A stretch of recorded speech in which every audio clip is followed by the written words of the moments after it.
Hoy estamos con Bruno, un desconocido para la audiencia.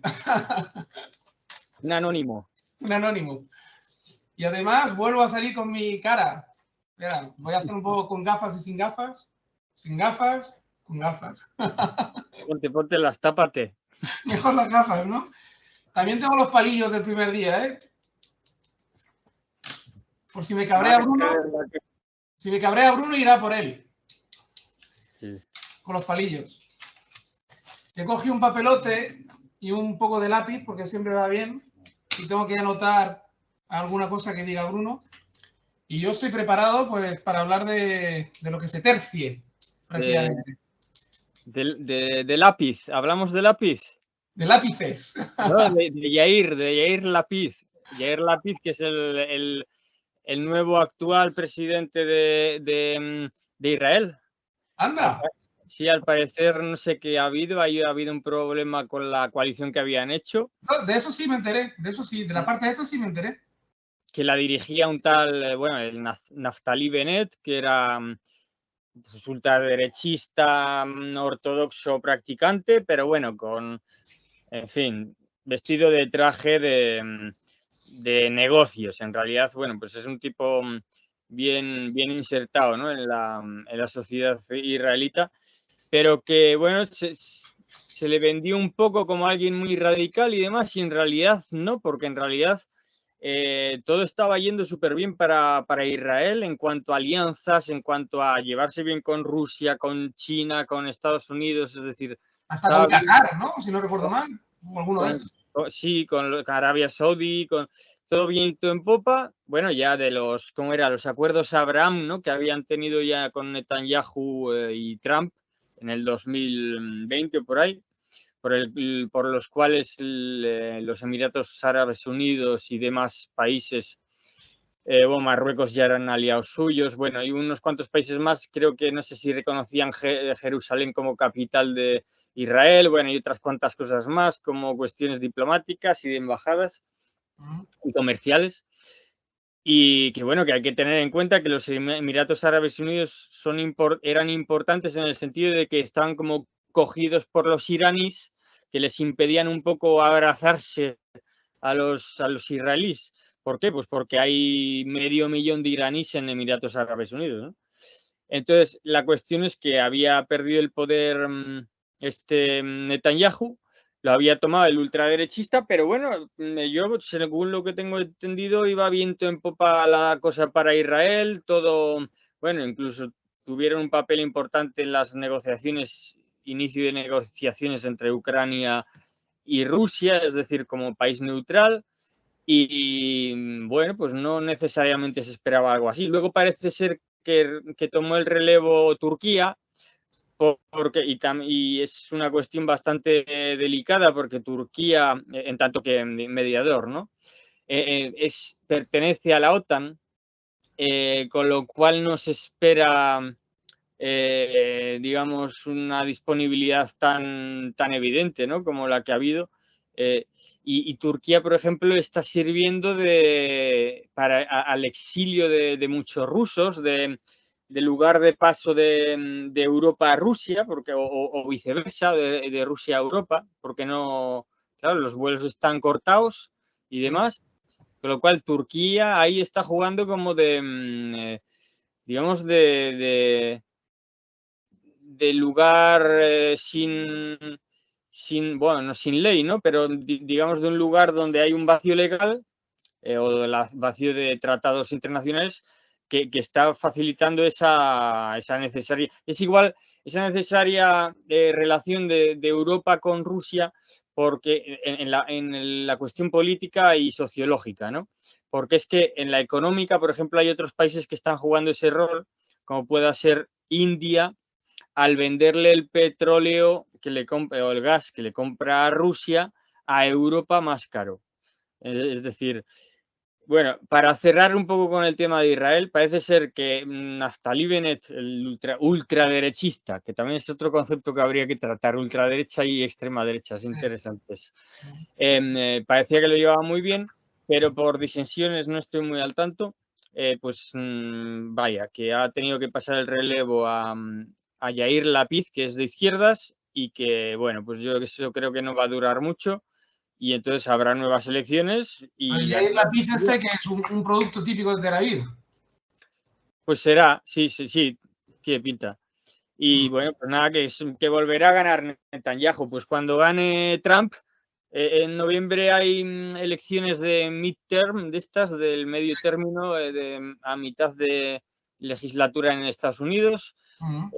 Pues no sé, se eligen como las legislativas en Francia, supongo, algo así. La composición del Senado, ¿no? O del Parlamento, no sé cómo de lo que sea, ¿no? Y entonces, pues ya se va viendo que lo que pinta mal para los demócratas, con lo cual tendremos ahí a Trump senecto, pero en forma para las próximas elecciones. Es lo que canta, o sea, está cantado. Entonces, así lo veo yo, sí. Sí. Bueno, sí. A ver, lo de Israel no sé si tiene mucho que ver con la guerra de Rusia o es más bien el perpetuo problema interno que tienen, porque ya sabes que es un país tan dividido y tan hay tantísima mezcla de pareceres y de enfoques ahí en Israel, y étnico, religioso, de todo tipo, incluso sectas, bueno, en fin. Hay tanta mezcla en ese micromundo tan pequeño que, claro, las tensiones políticas son constantes. Sí que es verdad que ahora están atravesando, por lo visto, un periodo más convulso de lo habitual. Yo no sé si tiene que ver la guerra de Rusia, no tiene que ver, las tensiones internacionales, el cambio que está intentando imponer Vladimir Putin a nivel macroeconómico. No lo sé si influye o no, que tengan más convulsión de lo normal, ¿no? Porque Israel es una bisagra, es un eje en el montaje, digamos, del dominio americano actual, es un eje muy clave en el mundo, en Medio Oriente y básicamente, quien dice Medio Oriente dice muchas cosas, ¿no? Dice Egipto, dice el Canal de Suez, es que Israel implica toda la región entera, realmente.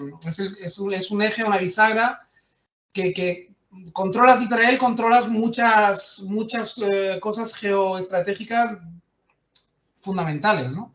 Por lo tanto, puede ser que toda esa convulsión mundial que ha precipitado o acelerado Vladimir Putin, el régimen de Vladimir Putin en Rusia, es posible que haya hecho que Israel esté más convulsa de lo normal, ¿no?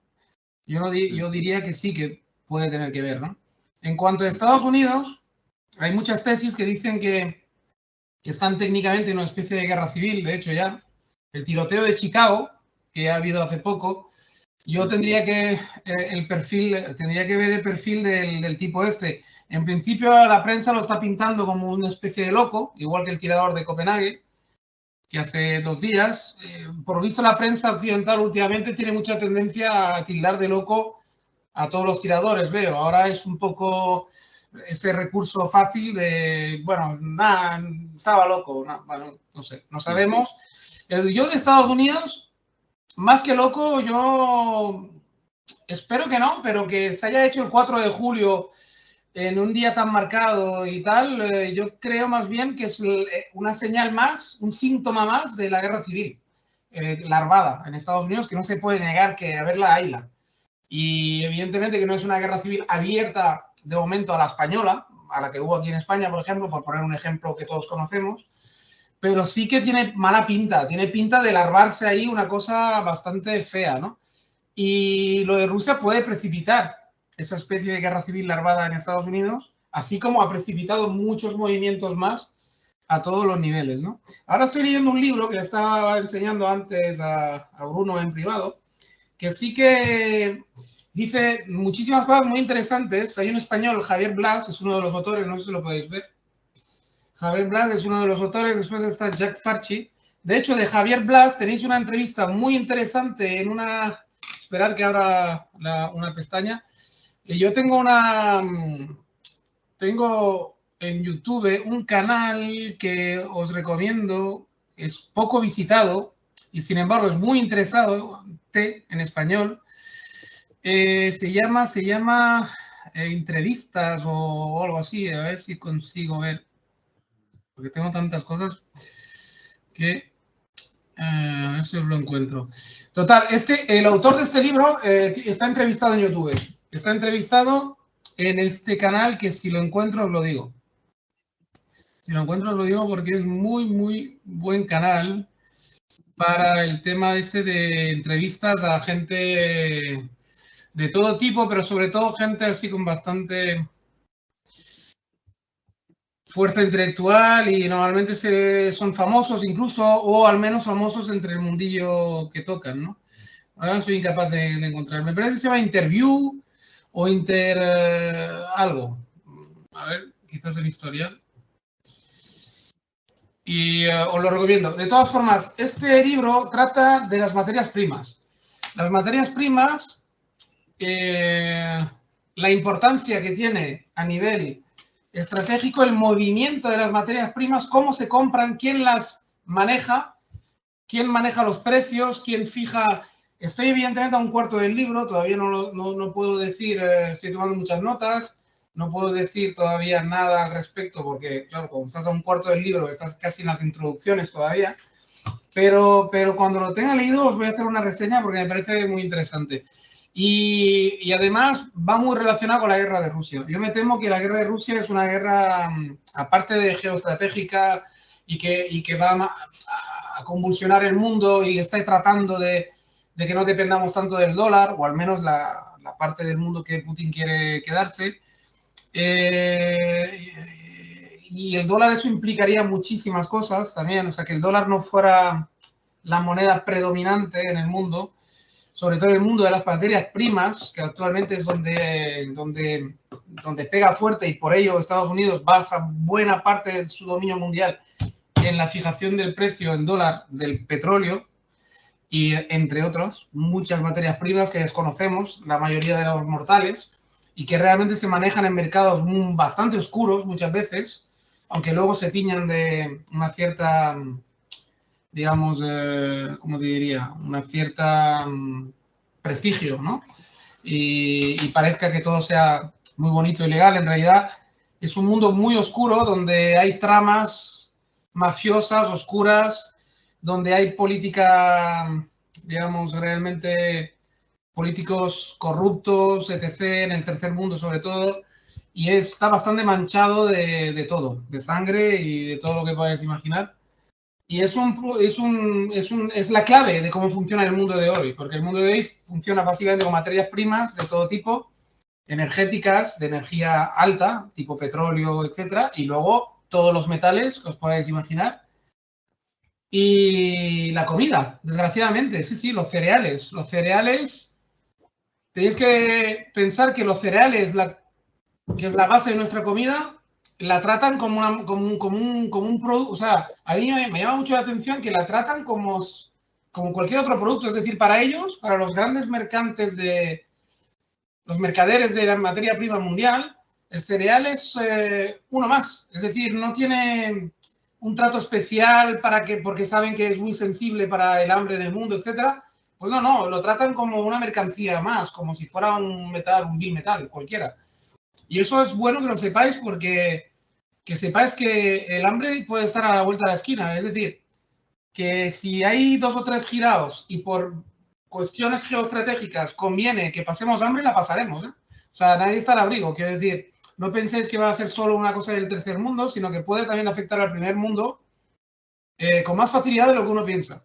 Fijaros lo que os digo. O sea, no es fácil, ni digo que vaya a pasar, porque hay muchos frenos, palancas que tirar antes de que ocurra, sobre todo aquí en el primer mundo. La gran suerte que tenemos es precisamente que hay muchísimas palancas y muchísimos muros de protección, digamos, que han ido tejiendo nuestros estados, y al estar al amparo de Estados Unidos, ¿no?, del oso americano, pero no estás al abrigo del todo. O sea que, bueno, no sé si tú tenías alguna cosa de estas miradas, Bruno, pero no sé qué te parece, o si tienes algo que añadir a ese respecto. La cuestión del suministro de grano, por ejemplo, aquí en Francia y supongo que en España estamos más o menos a resguardo porque producimos bastante trigo. O sea, se produce bastante trigo aquí. Es decir, para la subsistencia, bueno, y racionamiento, es decir, que esto pero vamos a ver, la cuestión se plantea más con el transporte, yo creo, es decir, más que, por lo menos en nuestros países. En el Magreb es cierto que la cuestión es una cuestión de suministro directamente. O sea, sí, allí en Egipto, con 80 millones de habitantes, o en el Líbano, que no es que sean, bueno, son bastantes, porque además tienen muchos refugiados sirios por ahí, pero en esos países la cuestión es de suministro, porque son muchos, no tienen tan, quiero decir, pueden tener dinero, pero bueno, en el Líbano no, en el Líbano no hay ni dinero ni para Me comprar. temo que no hay ni dinero, exacto. Pero, por ejemplo, en Argelia sí que lo tienen, ¿no? Por la venta del gas y demás. Y poco más, porque, bueno, producen pues algunos productos más y demás, pero Bueno, hortalizas, de alguna cosilla, pero no. dátiles y tal, pero bueno. Entonces, en Europa, pues digamos que yo creo que al nivel alimenticio, pues estamos más o menos a resguardo. Pero la cuestión es la del transporte y demás, y la industrial. Es decir, que la cuestión es lo que vaya a suceder con este invierno, con el gas ruso. Es decir, si nos lo van a cortar entero, si lo van a reducir un 70%, un 50%, que ya están anunciando, bueno, que de hecho ya no le pasan gas a Alemania por un tema, no sé si de una turbina, y que falta una turbina y claro, no se la pueden dar porque están las sanciones vigentes y demás, ¿no? Todas cuestiones estas administrativas y de... En fin, la trampa que nos hemos hecho al solitario desde Europa, que en realidad está pilotada desde los Estados Unidos, porque los Estados Unidos pusieron también muchas sanciones a los rusos en cuestión de importación de materias primas, pero luego las anularon, y nosotros seguimos a los americanos en su momento y nos quedamos solos. Somos los únicos que mantenemos las sanciones, ¿no? Cuando está claro que toda esta propaganda de que Rusia estaba perdiendo la guerra, pues es mentira, y que la ha ganado, porque ya tienen la República de Lugansk, ya la han liberado. Y sí, no, ya está. Sí, Lugansk sí, ya la pero que, tiene. no, yo hago esa cara porque lo de han ganado la guerra aún no, o sea, todavía no. No Les del todo. falta para cumplir sus objetivos, les falta Donetsk. Y Donetsk lo van a conseguir porque no es más que Kramatorsk, Slaviansk y Bakhmut y Sibiersk. Pero vamos, son 4 localidades por ahí, que esto es, vamos, más o menos es terreno plano y no tienen dónde esconderse, más que la ciudad en sí misma, pero bueno, no hay, digamos, barreras físicas que impidan la toma de esas ciudades. Entonces, Rusia ha ganado la guerra, la va a ganar, vamos, y que sí, hombre, y bueno, y no solo eso, el sur se lo ha llevado, la mitad sur del país también, y la cuestión es si No está los... apuntalada, la mitad sur no está apuntalada, ¿eh? No está Sí, apuntalada. porque ha habido un movimiento ucraniano hace una semana y media, se han llevado una localidad y prometían mucho, y eso es una de estas ofensivas BFM-TV, que dice un francés. BFM-TV es una cadena francesa, ¿no?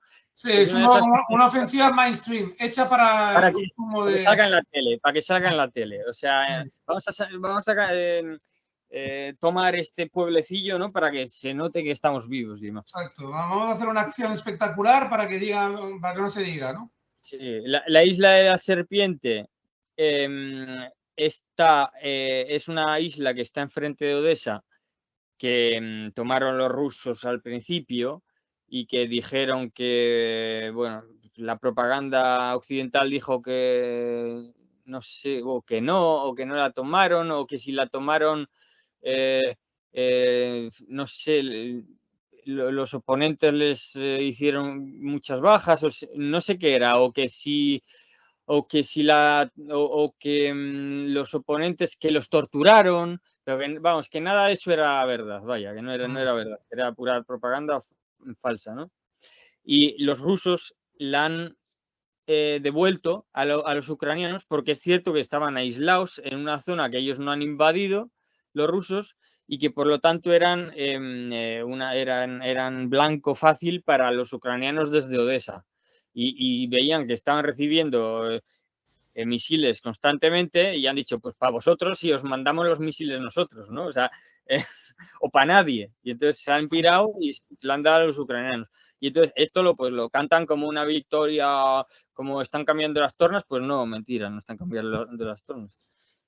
Bueno, entonces, pero con relación a la cuestión del grano, es cierto que Rusia exporta y Ucrania exportan pues igual un cuarto de o por ahí o más de las exportaciones de grano de maíz no, pero de trigo del mundo proceden de Rusia y de Ucrania. Lo que pasa es que no se habla de las exportaciones, pero no de la producción mundial.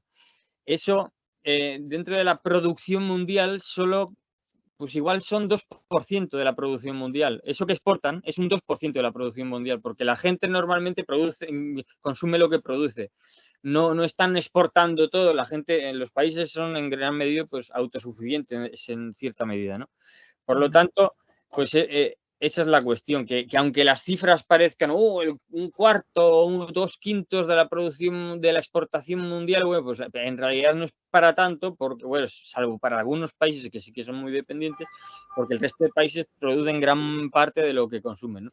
En ese sentido, bueno, yo tampoco temo, yo lo que temo es que sí que pueda haber carestía en muchos productos, pero por cuestión de transporte, que el transporte se vuelva preferente a otros lugares del mundo y dejen de llegar a Europa. Eso sí que lo vería yo, lo vería delicado y, pues, por ejemplo, los plátanos.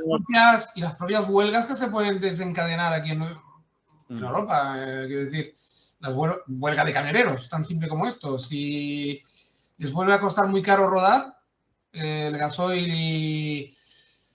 y todo en general, bueno, yo conozco más de un camionero que están pensando otra vez en el tema huelga, en el tema parar el transporte. O sea, es decir, si el gasoil sigue subiendo, piensa que, y el gobierno no ayuda, llegará un momento que será inviable coger el camión. Pues claro, es decir, llega un momento que si tú cobras el porte igual, no, es inviable. O sea, no. Si yo te cobro 100 euros por transportar algo y a mí me cuesta ya 150 euros el coste del viaje y cobro 100, ¿me entiendes lo que quiero decir? Llega un momento que es inviable. Prefiero tener el camión parado que transportar. Sí, sí. Y entonces sí, es verdad que entonces interviene el ejército, puede obligar a transportar al fondo perdido materia sensible, bueno, básicamente comida. Pero si llegamos a un punto así, es un punto bastante de no retorno, es decir, es un punto punto clave para empezar una especie de, entre comillas, revolución, ¿no? O sea, que puede haber ya disturbios graves en las ciudades, etc. Por los retrasos de la comida. Un hecho consumado, vaya, es como que ya cambia toda la mentalidad, ya no se sabe a qué atenerse y demás. Claro, ahí ya entras en crisis, de verdad. Es decir, lo del COVID nos parecerá una broma. Mira, he encontrado lo de informativos, se llama el canal. Informativos, así tal cual.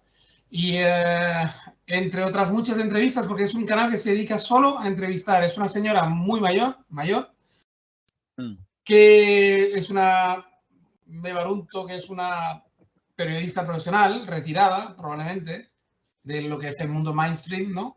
Se ha montado su canalito y debe tener una red de contacto magnífica porque entrevista muchísimo intelectual, de los cuales algunos para mí tan queridos como Jesús M. Pérez, que es un especialista en temas militares, hace muchísimos años que tiene un blog escrito y también blog en YouTube, y sale hasta en el canal La Sexta. Me entrevistan muy a menudo desde la guerra de Ucrania. Pasando por Santiago Niño Becerra, que es una especie de estrella mediática para bien y para mal. Y luego un montón de gente que son simplemente catedráticos, gente del mundo de la investigación. Muchos provienen del CSIC. Se ve que tienen una cartera bastante importante en el CSIC, que es el Centro de Estudio Superior de Investigación de Cataluña, en ese caso, pero está también la versión española, normal, es decir, de Madrid, que creo que se llama también CSIC, porque no sé si la C es de catalana o de científico. Bueno, claro, investigación científica, sí, es C de científico, por lo tanto se llama CSIC también en Madrid. Hay un CSIC de Barcelona, un CSIC en Madrid, un CSIC en, no sé, hay 4 o 5 CSIC creo en toda España, o algo así. O tal vez más. Y luego pues tienen muchísimas entrevistas de este tipo, de las cuales todo eso viene a que está la del Javier Blas, lo digo por si alguno te interesa. Y ya está. Y el apartado informativo del canal lo tengo ya matado. En cuanto a todo lo que has ido diciendo tú, evidentemente no puedo más que estar de acuerdo en algunos de los análisis que has hecho, menos, palillos, menos en el tema de que Rusia ya ha ganado la guerra. Ojo. Ahí ya discrepo porque oigo muchísimos canales militares con mucha información y contrasto. Además, tengo canales que tú también conoces, del francés que vive en Rusia, pero lo contrasto también con un tío que es pro Ucrania y que vive por ahí también o ha vivido, y contrasto con varios canales. Pero ¿se puede ser pro Ucrania en este mundo? ¿Se puede ser pro Ucrania? Por lo visto, sí. ¿Un país fallido? Pues por lo visto sí, hay gente que cree en Ucrania. Y según lo que oigo, es cierto que Rusia está haciendo avances importantes, está consolidándose bastante en los territorios conquistados, pero según analistas militares serios de todo tipo, tienen problemas de la retaguardia, es decir, están en un momento clave en el cual o meten más militares o meten más hombres y materiales, y al parecer ya empieza a escasear ambas cosas, o va a ser complicado que puedan, digamos, apuntalar los sitios que conquistan. Es decir, la guerra tiene 2 fases, sobre todo la guerra de ataque que está haciendo Rusia, ¿no? Que de hecho a mí me tiene alucinado que sea una guerra tan clásica. De hecho, parece una repetición de la Segunda Guerra Mundial en algunos aspectos, ¿no? Es decir, cuando tú atacas y conquistas, está muy bien, pero luego tienes que apuntalar las conquistas para no volver a retroceder, ¿vale? Que no haya un contraataque del oponente que te haga retroceder. Y en el tema de apuntalar, ahí es donde la cosa empieza a fallar. Es decir, según analistas militares, según la CIA, etc., fallaría el apuntalamiento de las conquistas. Por eso digo que la guerra en principio no está acabada. No está acabada y que habrá que estar muy al tanto esos próximos meses, días, y a ver si las conquistas se acaban de apuntalar. Es bastante clave en una guerra. Pero apuntalar, o sea, quiero decir, asegurar militarmente, pero es que, bueno, vamos a ver, aunque pueda ser molesto para el ejército ruso el tener que, bueno, y para la opinión pública y todo esto, tener que mandar refuerzos, que los tienen, aunque es cierto que, bueno, que no está mira, Ucrania en el 1980 y pico tenía 52 millones de habitantes y Rusia tenía 160, o sea, tenía 3 veces más que Ucrania, no es tanto, o sea, Rusia es 3 veces más que Ucrania, o sea, y juegan en casa los ucranianos, ¿no? Vale. Hoy en día Ucrania ha perdido Crimea, o sea que eso hay que mandárselo a los rusos y quitárselo a los ucranianos. Ha perdido Gerson, ha perdido el Donbass y demás, ¿no? Sin contar que Ucrania ha perdido 4 millones de habitantes. Bueno, 4 ahora, porque en la guerra que comenzó en el 2014 ya perdió a unos cuantos más. Estaban en 37 millones de habitantes. Pues por emigración, ¿no? ¿Te refieres? ¿No que es que hayan muerto en combate o por culpa de los combates? digamos que demográficamente Ucrania se está vaciando, ¿no? Y han muerto muchos. Y eso es una cuestión muy controvertida, por ejemplo, porque han muerto, no se sabe, dicen unos que han muerto más rusos que ucranianos. Yo creo que no, es más bien al revés. Pero bueno. Entonces, si es cierto que los rusos no van sobrados de personal militar, yo creo que en caso de necesidad no habría mayor problema. Entonces, otra cuestión es que se juegue en ese parámetro el aseguramiento de las posiciones. Yo creo que no, porque se juega en dos otros ámbitos, que es el económico, bueno, el ámbito militar, pero el militar de defenderse atacando. Es decir, que yo creo que Rusia antes la mejor manera de defenderse de Rusia sería atacando en otro lugar, yendo a por Odessa y desviando a las posibles contraofensivas ucranianas que pudieran resurgir. A ver, se dice, vamos por partes, ¿no? Se dice que la ofensiva rusa debe acabar en el invierno. Bueno, en el invierno no, en el otoño, en pues septiembre, cuando empieza a hacer frío y demás, ¿no? Entonces, van a poder llegar hasta septiembre y otoño, van a poder. Otra cuestión es que en lo consecutivo pues les faltan recursos, todo lo que sea, ¿no? Pero en ese momento un arma rusa va a ser el gas, bueno, que ya lo es, pero aún más, ¿no? Va a ser más decisivo. Y van a tener el tiempo para recargarse, pues digamos, de cara al final de la invierno, primavera, Rasputitsa y todo esto, ¿no? Para retomar el idus romano, ¿no? Que es cuando iban a la guerra. Para retomar la guerra en 2023 y retomarla por otro flanco, que sería Odessa. Odessa, Kharkov incluso al norte y pues eso, Odessa al oeste, ¿no? Por lo tanto, yo creo que la mejor manera rusa de evitar ese problema sería atacando por otro flanco. Y otro factor es el poblacional, es decir, que la gente de las regiones que han sido invadidas o liberadas, o como se quiera decir, u ocupadas, son rusófonos y bueno, pues la mayor parte, los proucranianos se habrán marchado, es decir, que están más, bueno, no encantados de haber sufrido la guerra, pero sí que, digamos que están contentos, ¿no? Técnico, sí, de Tesla. Bueno, con los Tesla, que, por ejemplo los coches Tesla, ese es otro tema interesante, lo de los coches eléctricos, que los Tesla prenden fuego y demás, que las baterías prenden fuego, tienen un montón de problemas. Sí.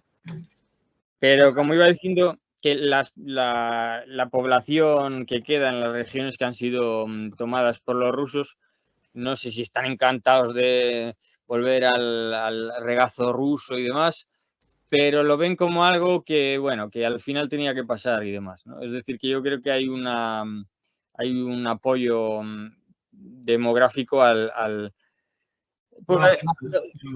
poblacional, que no sé si a la reincorporación a Rusia, pero sí a bueno, pues una entidad fuera del Estado ucraniano, porque el Estado ucraniano es un títere, es un juguete roto, vaya, es un juguete roto y eso se ve bastante claro. Lo que sí está claro es que es un Estado fallido y un Estado con muchísima corrupción. Yo creo que se ve muy claro y por ejemplo, ya los ucranianos mismos, el ministro de no sé qué y el Zelensky mismo, ya dijo en la cumbre de la OTAN en Madrid, dijo que no nos hacen ni caso. O sea, que nos mandan armas para que muramos por nuestra patria, pero no nos hacen ni puto caso, no nos van a meter a la OTAN y demás, y demás, y demás. Entonces, eso, ¿no? A ver, es que todo este montaje es un montaje muy raro. Yo aún estoy alucinado. O sea, hay cosas que no acabo de entender, si te digo la verdad, del asunto.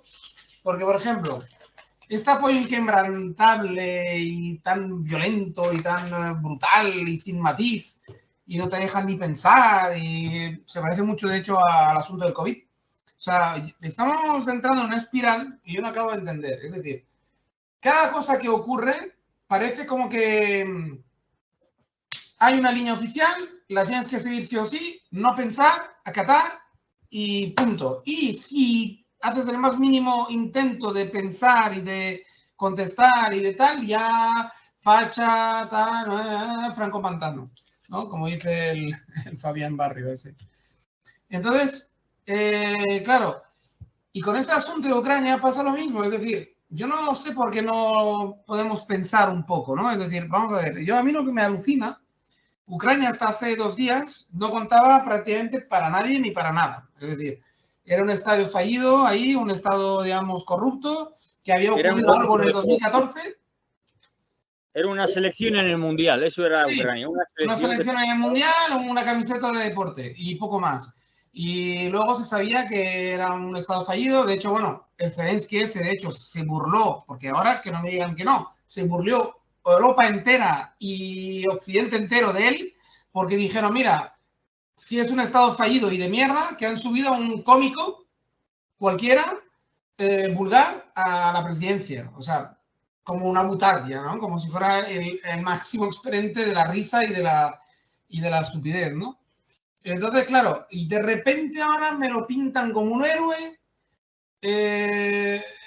fe incrementable en el Estado ucraniano, que va a ser un Estado bueno, gay compatible, ecosostenible, tal, tal, tal, y una fe ciega en Ucrania, ¿no? Pero ciega. Y dices tú, primera cosa que sorprende, ¿no? Ese giro tan brutal. Segunda cosa que sorprende es que Rusia ha pasado de ser un proveedor de gas y tal fiable, Putin un tío que no caía nada bien, pero que era fiable para las grandes macro cosas, que al final es lo que importa en el mundo, a ser un paria, alguien que hay que rechazar, Rusia mala, Ucrania buena, Rusia mala, Ucrania buena, ¿no? Y dices tú, pero ¿dónde está, o sea, dónde está la reflexión? ¿Dónde está, digamos, un poquito el contrapeso, el pararnos 5 minutos a pensar qué ha pasado aquí, ¿no? Claro, y alguien me diría, bueno, no te compliques, es muy fácil. Rusia ha agredido a Ucrania, tal cual, pues es normal, no sé, no sé cuánto. Bueno, es normal. A mí nadie me ha explicado todavía al día de hoy en la televisión o en una tertulia incluso de intelectuales occidentales o en la OTAN, en la cumbre, nadie ha explicado los porqués de la guerra con pormenorizado. Ni nadie ha explicado por qué Vladimir Putin toma esa decisión. Nadie explica nada. O sea, es como para tontos o para bebés. Es decir, Rusia mala porque ha atacado. Ucrania buena porque es agredida. Tú, tener fe en mí, yo decir cosas buenas. Tú, aceptar.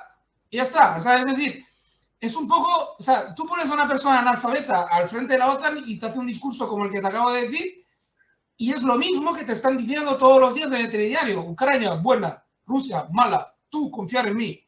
Ya está. Es decir, y entonces piensas, pero tú me estás tomando por un subnormal, hijo de puta. O sea, es decir, ¿me quieres explicar de una puñetera vez qué es lo que ha ocurrido aquí, qué es lo que está ocurriendo y por qué estamos metidos en este embolado? Es decir, hay algo detrás de todo esto que no nos explican, que no quieren explicar a la población general. Y es una pena. Y nosotros los youtubers así, como tú y yo, intentamos pensar, con más o menos acierto, con más o menos, yo qué sé, al menos lo intentamos. Yo sé que tú tampoco, pero hablo por mí ahora y tú hablarás por ti, no puedo aceptar esto. O sea, no puedo aceptar que me digan una cosa tan sencilla y tan estúpida como que Rusia mala, Ucrania buena. No sé, es que es una cosa que no es inaceptable intelectualmente.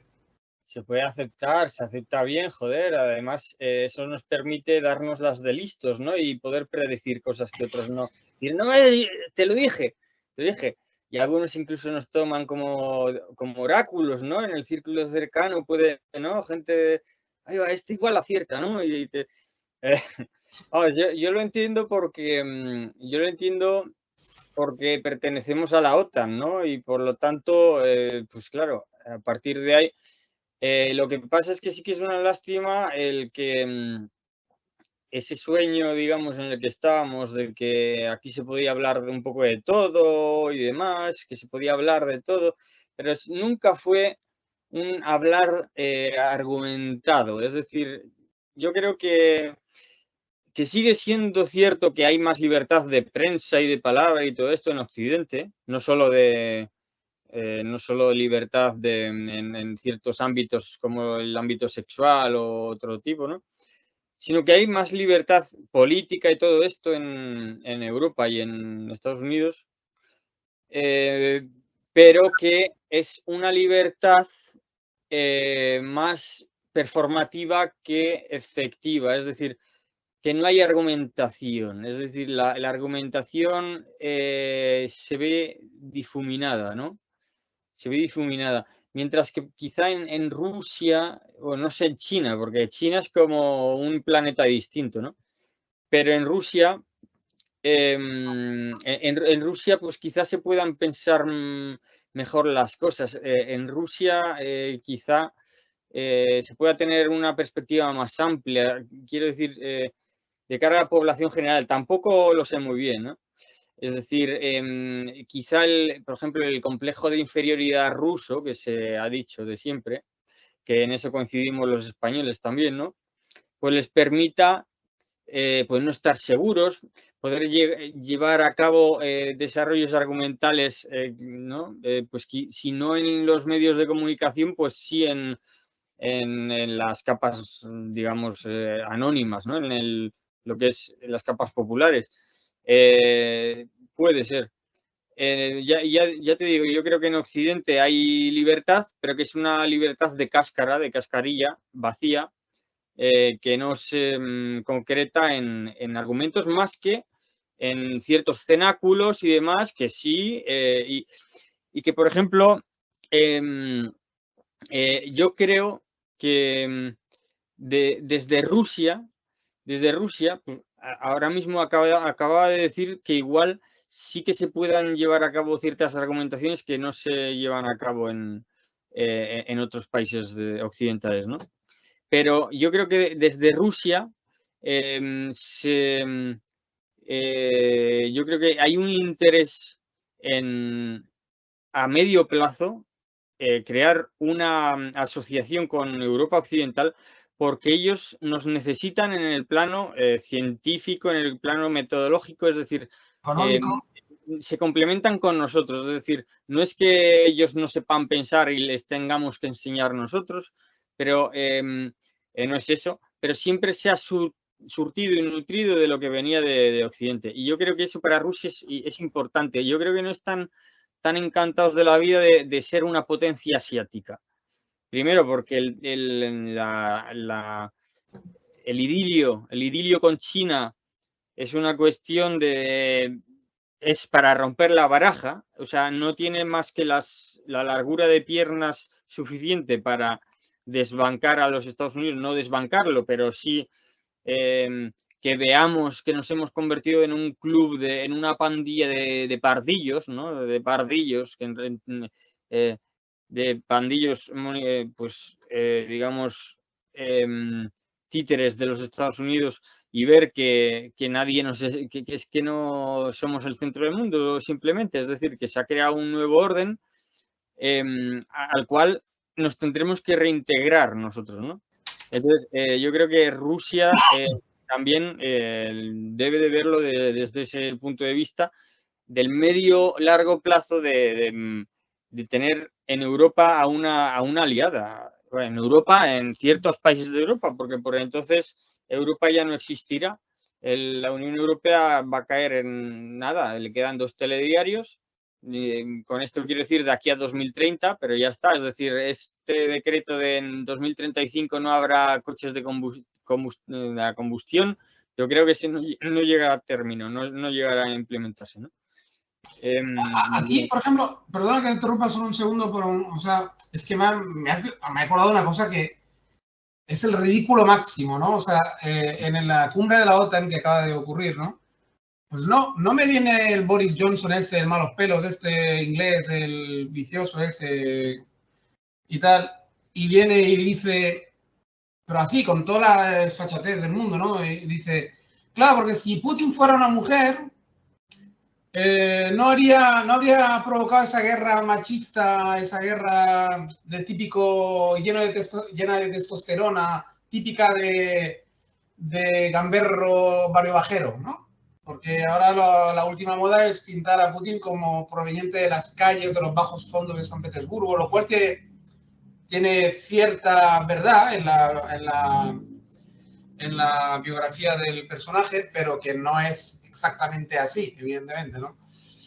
Y dice esto, y claro, se lo pone en bandeja y votando a Vladimir Putin, porque claro, el Putin, que no es tonto y tiene asesores probablemente menos tontos que él todavía, le han dado una contrarréplica que es buenísima. Claro, dice el tipo, además con la media sonrisa esa que le caracteriza cuando se burla de alguien, dice Vladimir Putin, bueno, yo solo quiero recordar a una tal Margaret Thatcher, mujer, creo, dice que declaró una guerra en las Islas Malvinas, ¿vale? Contra un país soberano como era Argentina, y la declaró ella, la guerra. Es decir, se lanzó en una guerra a miles de kilómetros de casa para recuperar 2 pedazos de islas que eran inglesas, ¿vale?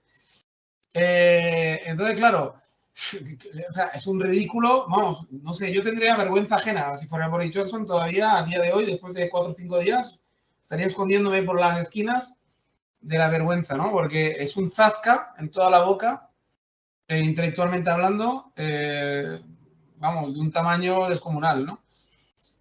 Sí, Y todo por congraciarse con ese movimiento estúpido que tenemos en Europa, este rollo de ecofeminismo, ecosostenible, esta historia que a mí me tiene ya cansado, pero hasta límites que no te puedes imaginar, o no os podéis imaginar, porque es que ya, es que rozamos el ridículo tanto, o sea, es decir, es una cosa tan estúpida, que no lleva a ninguna parte, ese feminismo de nuevo cuño, cuando veo las 4 aprovechadas de estas que se han ido para Nueva York, ni más ni menos un viaje, o sea, reprochan al gobierno que quiere aumentar el gasto militar y estas se pulen el dinero del contribuyente de irse a Nueva York.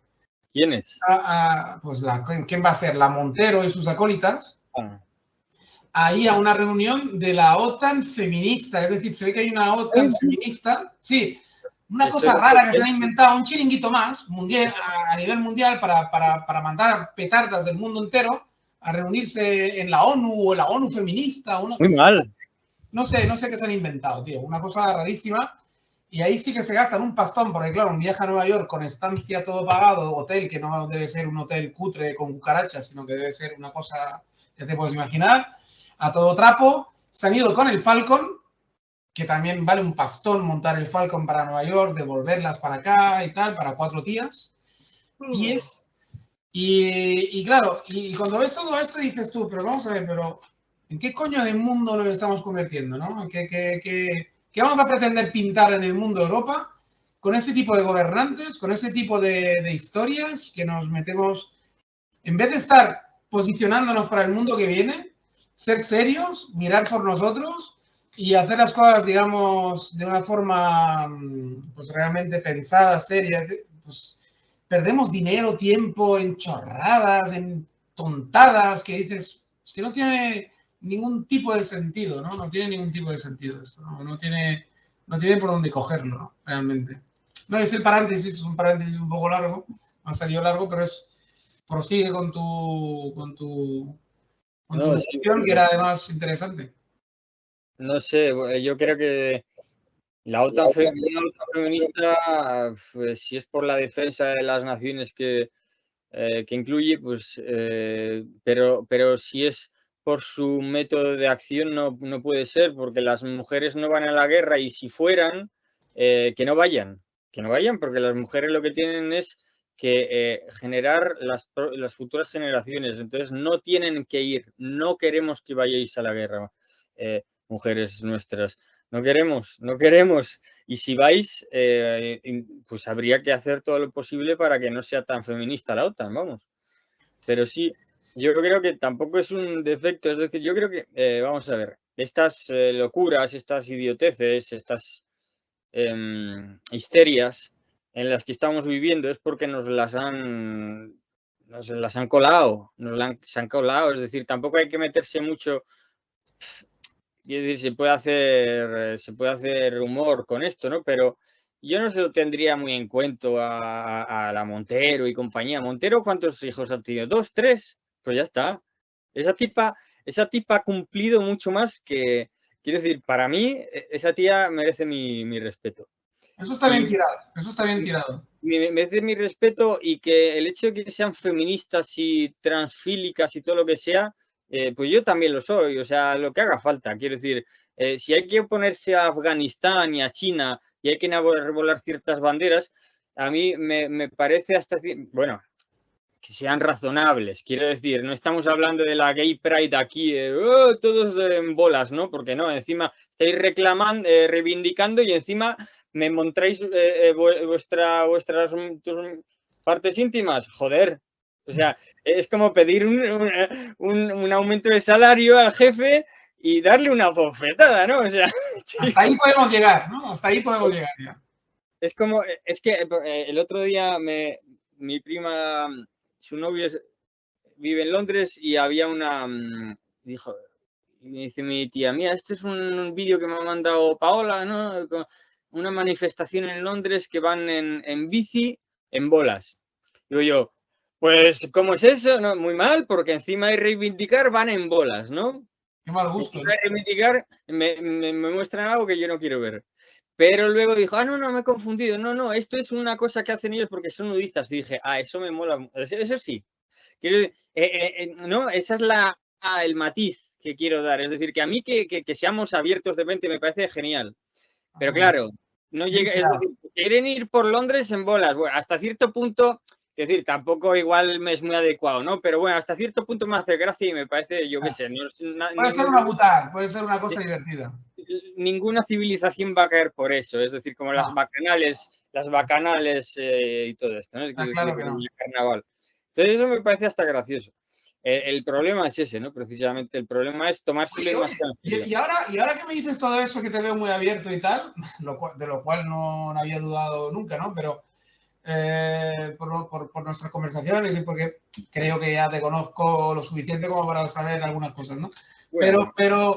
Pero sí que me llama la atención una cosa que te quería preguntar hace tiempo y ahora, mira, por fin me ha venido a la mente.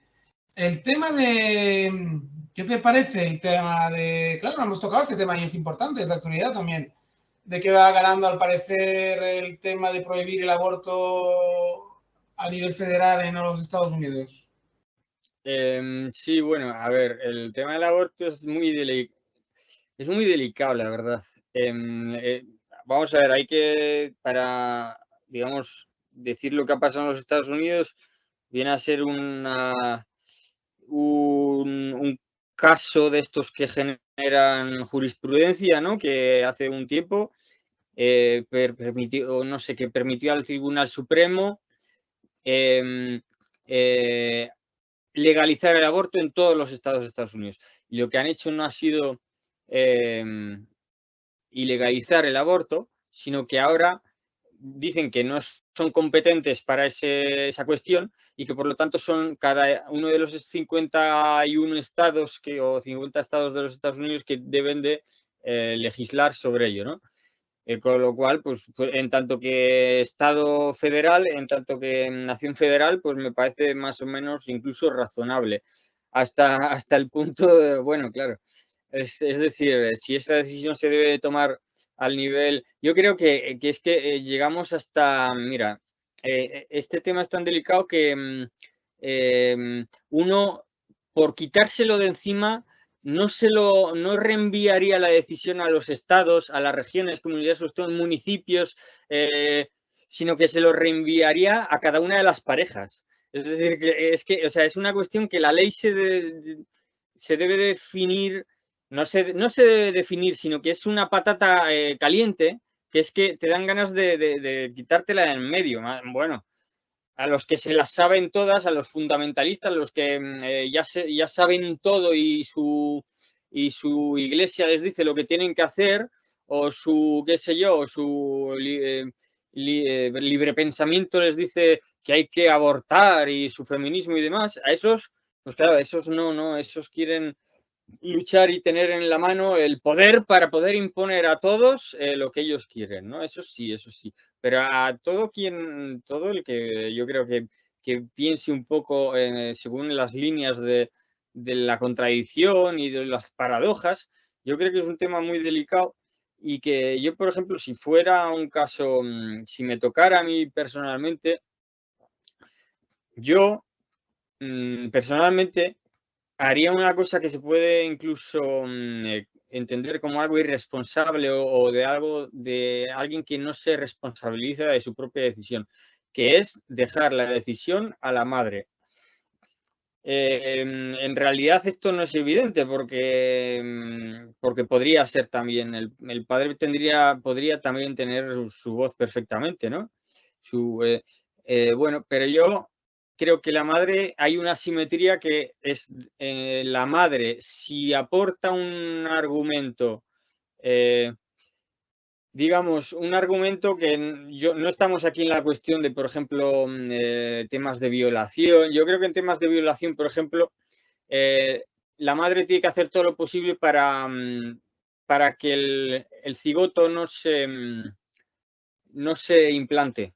Es decir, no matarlo, sino simplemente, digamos, que hacer que la superficie sea deslizante, por decir así, que no adhiera al útero y que el cigoto pues simplemente pues, no sea un aborto, simplemente pues que no se ha implantado, ¿no? Y eso se consigue por medios, no sé si anticonceptivos, pero antipostconceptivos, ¿no? No es un tema quirúrgico.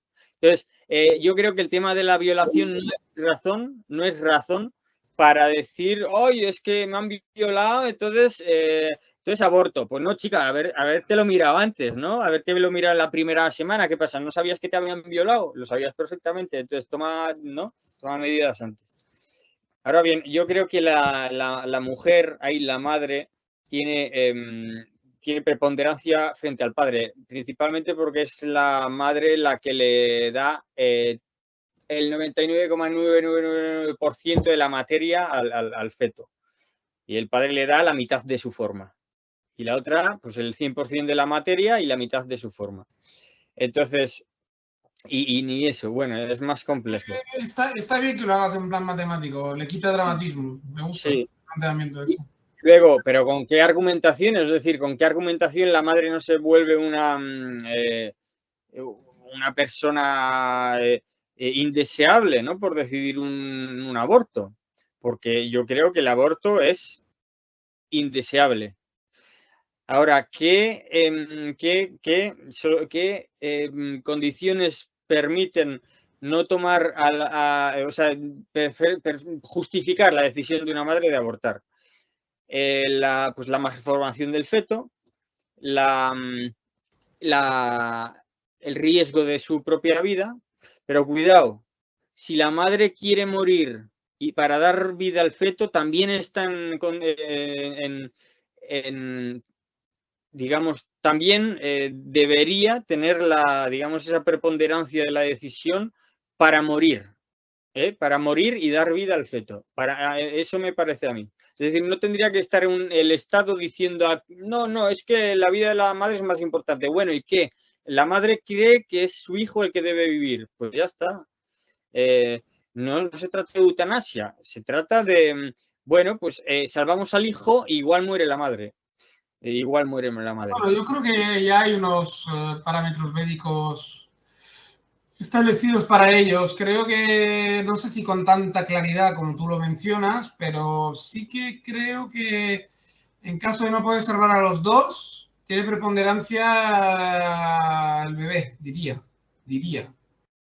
En caso de tener que escoger o de tener que, digamos, dar preponderancia a uno u otro, digo, creo que está recogido en algún tipo de... Creo, pero no me hagáis mucho caso. No se me extrañaría, pero bueno, no sé, yo no puedo... Pero sí, me extrañaría, pero vaya. Sí, a mí también, me extrañaría, pero lo digo por intuición porque he visto muchos casos a lo largo de mi vida Bueno, no visto, sino que he leído, tal, telediarios, etc, etc. Suena. Y me suena, exacto, me suena que se da, bueno, de hecho suele morir la madre y no el feto en casos extremos así donde hay complicaciones, o sea que eso me dice que, pero claro, puede ser simplemente un resultado automático de esos tipos de casos que se complican, a lo mejor justamente tienen ese tipo de desenlaces de forma natural o de forma, digamos, matemática, casi siempre es así. O sea, entenderme, que hay muchas posibilidades de que no haya ninguna ley escrita y que ocurra porque ocurre, ¿no? O sea, dejo en el aire. Es una intuición en definitiva, más que un... Yo creo que la madre ahí pues es legítima.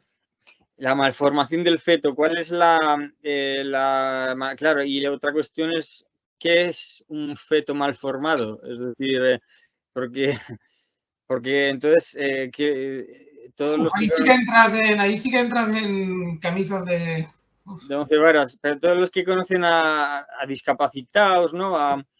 Es decir, ¿qué les vas a decir? Y a la gente que se ha sobrepuesto de casos de supuesta malformación, ¿qué? ¿No? Y casos de, por ejemplo, que la ciencia ha podido descubrir a posteriori los modos de solventar pues eso, ¿no? Una enfermedad que parecía, pues eso, perentoria, definitiva. Es decir, que nunca está uno seguro lo que significa malformación.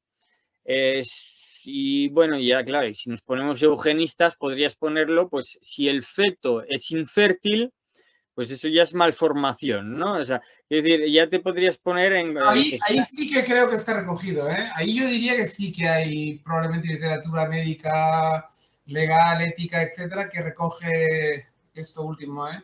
Porque yo diría que cuando abortan por malformación tiene que ser una malformación realmente que condicione la vida futura de este personaje, feto, llamarlo como queráis, cuando se desarrolle como persona, es decir, pero que lo condicione de forma brutal. Vamos a poner el caso.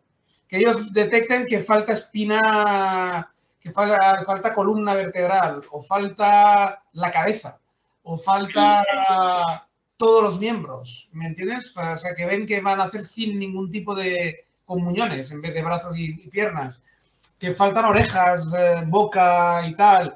Yo creo que está recogido eso. Ahí sí que me atrevería a decirlo con muchísimas más empaque y más seguridad que lo que he dicho anteriormente. Yo diría que eso está recogido de una forma científica, matemática y bien revisada. El que tenga acceso los al supuestos lenguaje de malformaciones, es decir, no, por ejemplo, que yo me acuerde, si el feto ven que va a ser, bueno, es que en mis tiempos se decía mongólico, sé que ahora está mal dicho eso, está, se dice síndrome de Darwin, ¿no? De Darwin o de Down. De Down. Down. Pues si dicen que hay síndrome de Down, por ejemplo, ahí no, o sea, ahí no es automático el protocolo, ahí ya preguntan a los padres, mire, señores, el niño se le ha detectado síndrome de Down, ¿quieren llevar a cabo la gestación o la quieren interrumpir? Y ahí ya es una decisión de los padres, estrictamente. Por ejemplo, detectan una malformación, pero de un solo miembro. O sea, un brazo está en muñón y los otros no.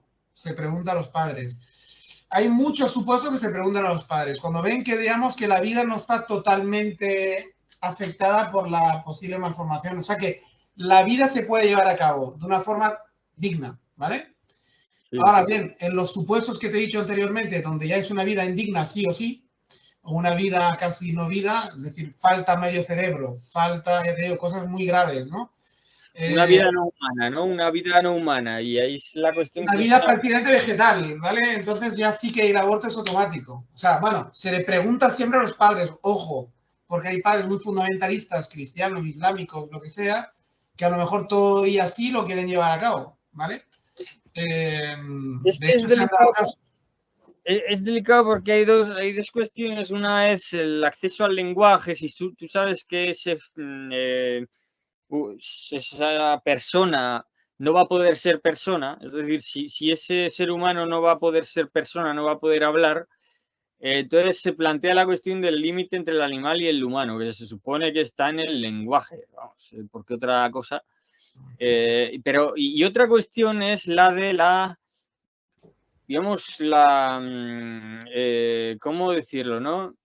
La molestia médica, es decir, que cuando vaya a nacer el niño, tengas claro que vas a tener que intubarlo, que vas a tener que hacerlo pasar por operaciones de corazón, por 3, 4, 5 operaciones de corazón, es decir, que sabes que va a ser nacer y sufrir, o sea, que va a estar sufriendo 6 meses para ver si lo salvamos, ¿no? Ahí la cuestión de humano-animal no se plantea, pero se plantea la cuestión de una eutanasia, es decir, de no hacerle pasar, de no hacerle sufrir, al margen de que luego, si tiene suerte, esto es como las operaciones, ¿no? Oye, te podemos salvar de la muerte por cáncer si te operamos, pero entonces, ¿prefieres jugártela y que el cáncer remita al solo? ¿O prefieres pasar por una operación cuyas posibilidades son del 90% de salir mal, ¿no? Quiere decir, es algo así, digamos, de algún modo invertido, ¿no? Es decir, bueno, aquí no es el bebé el que responde, evidentemente, y cuando, es decir, y claro, y lo que se está jugando pues es el nacer, ¿no? No el morir. Es decir, hay posibilidades de que nazca. Entonces, claro, uno podría decir, bueno, pues, ¿qué más da, no? O sea, es decir, que si uno quiere decir, lo damos por muerto, es decir, lo damos por muerto, igual lo salvamos, ¿no? Igual lo salvamos. Se podría decir, si no tenemos más que algo que ganar, pero se puede decir que para ahorrarle ese mal trago, ¿no? De toda todo ese trámite quirúrgico por el que tiene que pasar, pues sí, son cuestiones que son muchos casos, hay muchos casos. Sí, son cuestiones muy técnicas, ¿no? Llegado a este punto, o sea, meramente técnicas, diría yo, casi, ¿no? Bueno, en este punto sí es una cuestión de los medios que se tenga, las perspectivas de salvación de la vida y demás, ¿no? Ahí se convierte en algo bastante técnico, sí. Y luego, en cuanto a lo moral, ético, etcétera, pues bueno, se pueden entrar en muchísimas descripciones, en cosas bizantinas. Pero bueno, yo básicamente, pues digo siempre lo mismo, ¿no? Yo básicamente, es decir, así a grandes rasgos, sin entrar en ningún matiz, si tú me llevas contra la pared y me dices a favor o en contra del aborto, pues a favor. Lo que pasa es que luego sí, evidentemente, hay muchísimos matices, ¿no? De los cuales tú has planteado unos cuantos, que yo suscribiría también, muchos de ellos, ¿eh? Y, o sea, no sería un sí al aborto indiscriminado, total y absoluto. Habría Ella solo como lo has dicho, parece que eres un Freddy Krueger, o sea, que comes niños. A favor del aborto. Sí, claro. Y rituales, ¿no? Al dios de la lluvia. A favor, ¿no? Querrás decir a favor del. No sé si te refieres al derecho al aborto o a favor del aborto de los malformados. No. Al derecho al aborto, evidentemente, ¿no? Yo pensaba que se entendía así, vamos, cuando lo he dicho. Bueno, pero es solo para decir que es una cosa tan delicada que a la mínima ya te pones en portafoe, ¿no? Sí. A la mínima que te equivoques de una palabra sí, es muy, sí, claro. Es una cosa delicadísima porque según como lo digas, la entonación, la forma y tal, ya se te puede interpretar de una manera o de otra, ¿no? Y es un poco desastre. Pero digamos que sí, al final el derecho al aborto yo creo que es algo pues bastante fundamental y bastante, digamos, de perogrullo en muchos aspectos, ¿no? Pero claro, luego el tema, digamos, las disquisiciones que entran, digamos, las personas religiosas y todo eso, de dónde está la vida, lo puedo llegar a entender, las razones, los matices que hacen, ¿no? Y tal, pero es complicado de compartir, la verdad, es complicado de compartir porque sí que es verdad que la vida es un don, de alguna forma, que la vida es algo... Bueno, yo los entiendo, ¿no? Le quiere meter magia y mística al tema, que la tiene en algunos aspectos, pero no te puedes cargar el derecho del individuo, en este caso femenino, a tener una vida digna o a seguir con su vida de forma A libre, seguir normal. saliendo de fiesta y follando tranquilamente, ¿no? A pierna suelta o a coño abierto.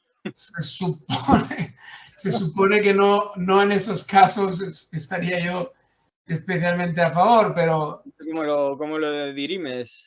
no, pero vamos a, son casos mucho más típicos, tú ya lo sabes, normalmente suelen ser o gente muy joven, jovencitas, que cometen el típico error y se quedan embarazadas pues en su primera relación y tal. Bien. Eso sucedía antes, a los 14 años, 15, No, sigue sucediendo desgraciadamente. Sigue Rumbel. sucediendo muchísimo, No muchísimo. pasa nada.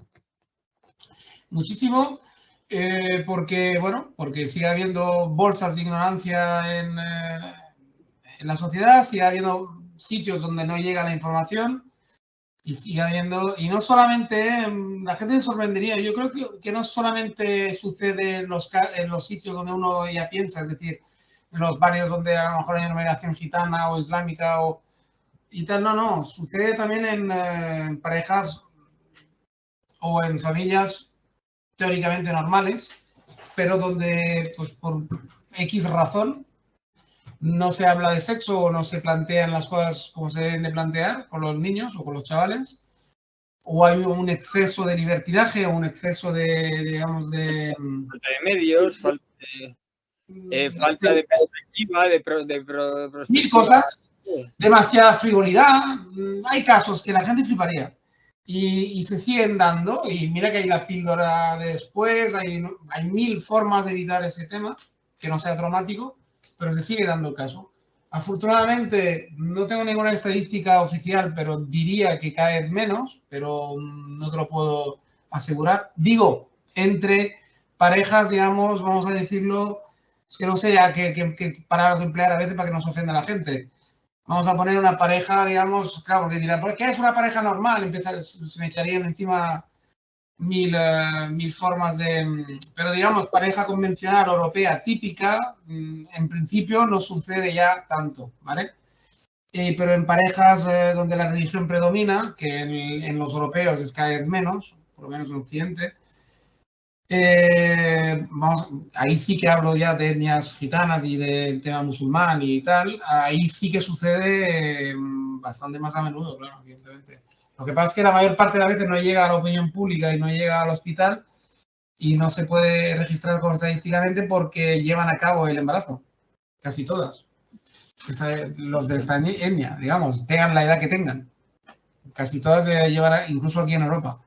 Entonces, claro, no entran dentro de la estadística de un asesoramiento médico. De todos modos, se plantea el aborto como un avance, y lo es. El aborto es un avance con respecto al infanticidio, que es lo que se hacía antes. O sea, nacía el niño, se lo cargaban.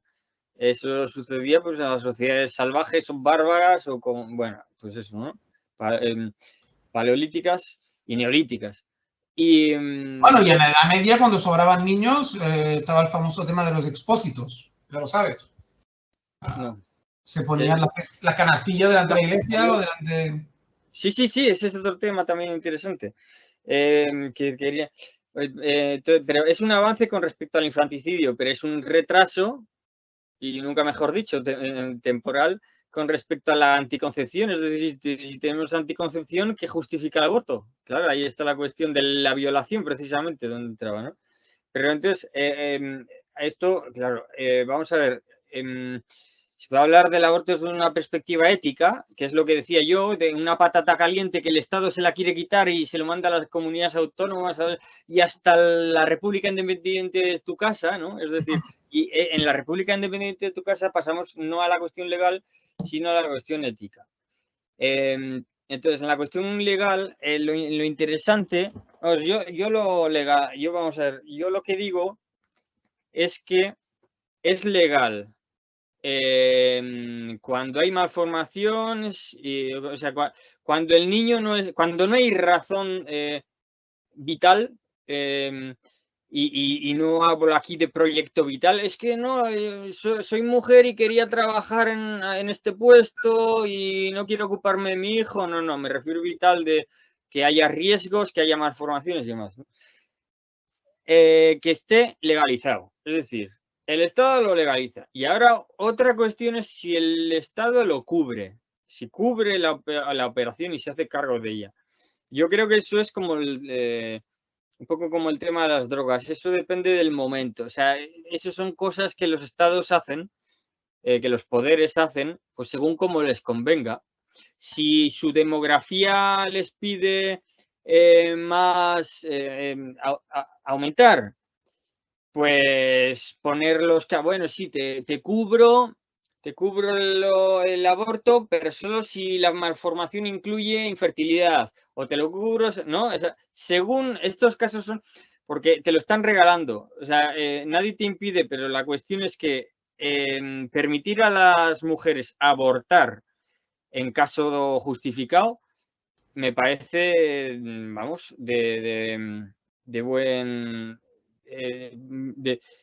me parece lógico y razonable que esté legalizado. Ahora bien, el tema de que me lo paguen, yo eso no lo veo en ningún caso como obligatorio. Es decir, quiere decir, no, pues el Estado lo hará o no lo hará. Ya está. Pero no tiene por qué hacerse cargo de ello. Pero vamos. De todas formas, en regla general, porque ahí entramos en un tema bastante libertario, de liberal, en el sentido y la aceptación que tenemos aquí en Europa, porque ya sabes que en Estados Unidos ser liberal no significa exactamente lo mismo que aquí, bueno, etcétera, etcétera. Pero aquí un liberal, y más en España, se dice normalmente a la gente que cree en la total libertad individual. Normalmente suele ser gente que el Estado lo quieren a su mínima expresión, incluso cuando legisla el Estado no les gusta, que se meta demasiado, y menos en los temas que tocan al individuo, a todo lo que atañe a una decisión individual, ¿no? Y entonces esto no les gusta. Y claro, ¿qué pasa con el enfoque liberal? Es decir, ¿hasta qué punto el Estado no se puede entrometer o no puede legislar?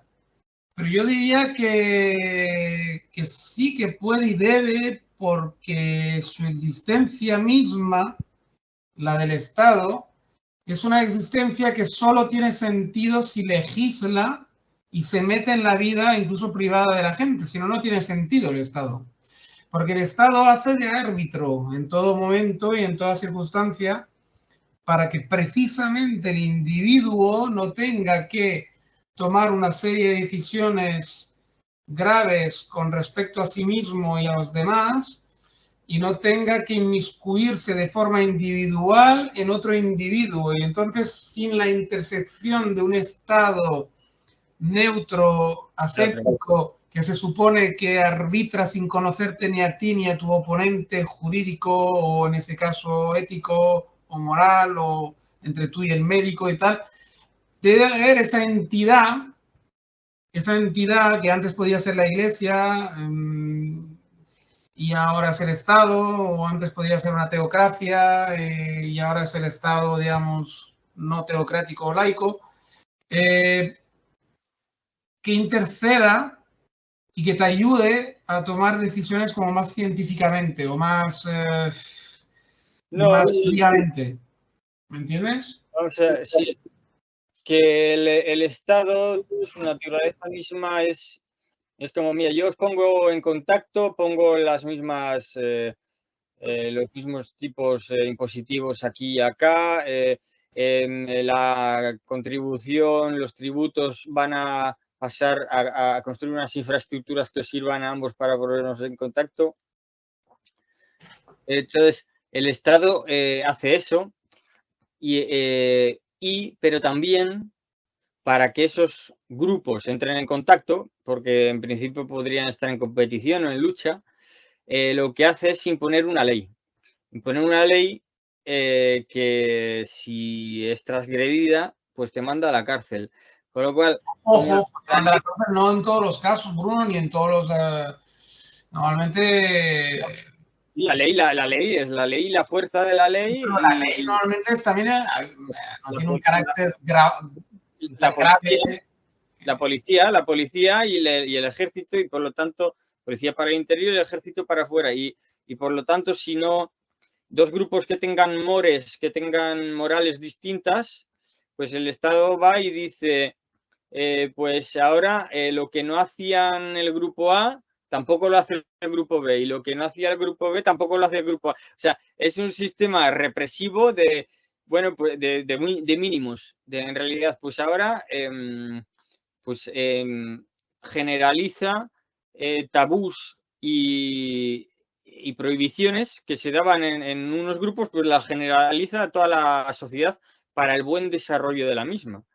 Porque si un grupo decía que había que cargarse a uno de los del este porque son muy feos por Pascua, y los otros decían que había que cargarse a uno de los del oeste cuando tal, pues ahora no, ni los unos ni los otros hacen tal.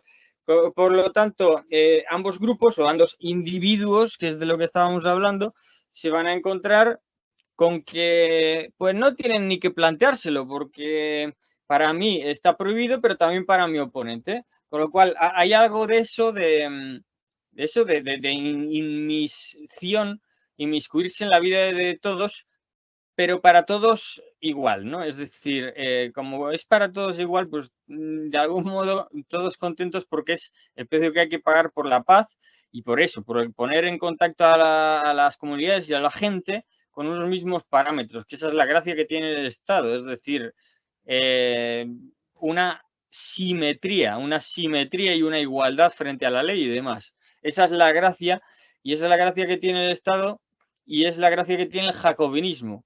Y la burocracia y estas cosas que tanto molestan, frías, el Estado frío, pues claro que es el Estado frío, es una institución, a ver si nos enteramos, el Estado no es papá ni mamá, es una institución. Entonces, eso es un contrato que un contrato, no el contrato social, ¿no? De Rousseau ni nada de esto, es un contrato en tanto que institución, es decir, una contractual, es decir... ¿Y las leyes son de alguna forma? Necesita unas leyes, eso ya implica... Son pactos que se pueden transgredir más o menos, pero que en principio no deben transgredirse. Una constitución, un sello, una bandera, una moneda, que es algo de lo que pone el Estado para poner en comunicación a sus súbditos. Es decir, necesita un sello. Un sello es un contrato, vamos. Un sello es una marca para consensual. Entonces... Por eso digo que cuando se demoniza tanto el Estado, yo no lo acabo de entender, porque yo creo que es probablemente el gran invento humano a estos niveles sociales, sociológicos, es probablemente uno de los inventos más perfectos que se ha logrado.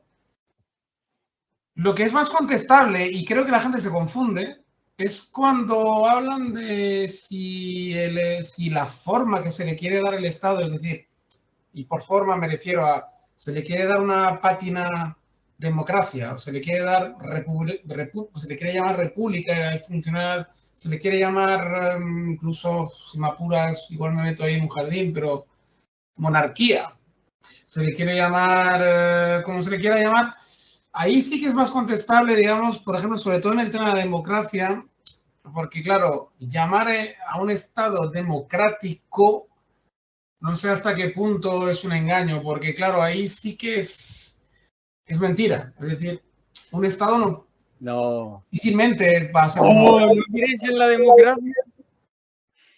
¿No? Ahí sí que creo que ahí sí que puede darse, digamos, debates interesantes, ¿no? Y ahí sí que acepto el debate. Por ejemplo, decir, ¿tú crees de verdad que eso es... o sea, que estamos de verdad en una... O sea, es decir, ¿tú crees que de verdad el poder reposa en el pueblo? Y que de verdad somos nosotros los que estamos mandando? Y yo te diría, no. Ahora, ¿por eso me debo cargar el Estado? Te volvería a responder, no, no te lo cargues. Pero si acabas de decirme que no es un Estado que me da la ley, o sea, no soy yo el que manda sobre el Estado, no, pero no te lo cargues porque es necesario. Y lo otro es una mentirijilla que te han dicho para que te lo tomes pues, de una manera X o Y, ¿no? Pero no te cargues el invento porque el invento funciona.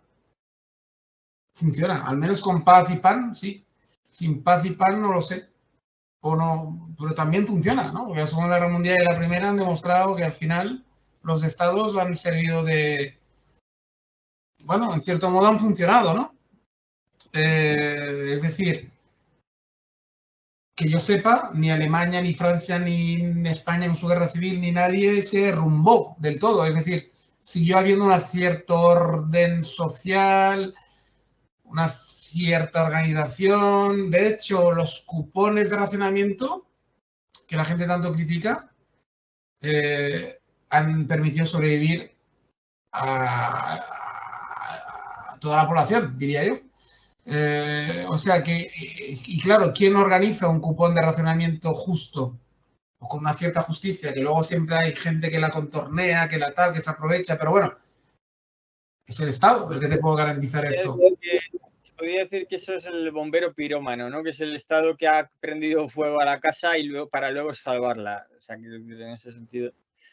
Pero democracia, que sí es, vamos a ver, para Gustavo Bueno la democracia es procedimental, la democracia es que vayan los electores, el censo, a votar. Y entonces eso ocurre objetivamente y según, ya sea con la ley de Ont, esta, de Dont, o con la que sea, ¿no?